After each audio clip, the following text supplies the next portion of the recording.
नमस्कार सगळ्यांना, स्वागत आहे तुमचं. तर इथे सांगायचं जर झालं तर जी जान्हवी आहे ती धनंजय पवार यांच्यासोबत खूप काही सांगताना दिसतीये. हिच्याबद्दल, निकीबद्दल बोलतीये की घराबाहेर माझी एकही मैत्रीण नाहीये. हे तर ऐकून खरंच आश्चर्य वाटते की हिची एकही मैत्रीण नाहीये घराच्या बाहेर.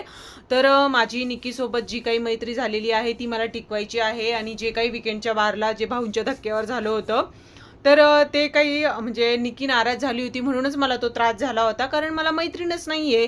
तर तिचं म्हणणं आहे की निकीच्या ज्या काही चुका आहेत त्या मलाही कळतात, परंतु मला नाही वाटत तिला बोलावं म्हणून.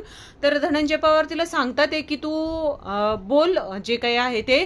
तर इथे ती बोलत आहे की तिला अक्कल नाहीये काही गोष्टींची, म्हणजे हिची बोलण्याची पद्धत तर तुम्हाला माहीतच आहे.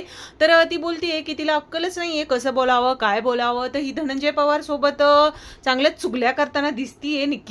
तर इथे खूपच छान बोलतीये निक्कीबद्दल, म्हणजे बघून छान वाटलं की निक्कीबद्दलही चुगली करू शकते जान्हवी. तर अशीच व्हिडिओ बघण्यासाठी चॅनलला सबस्क्राईब करून ठेवा.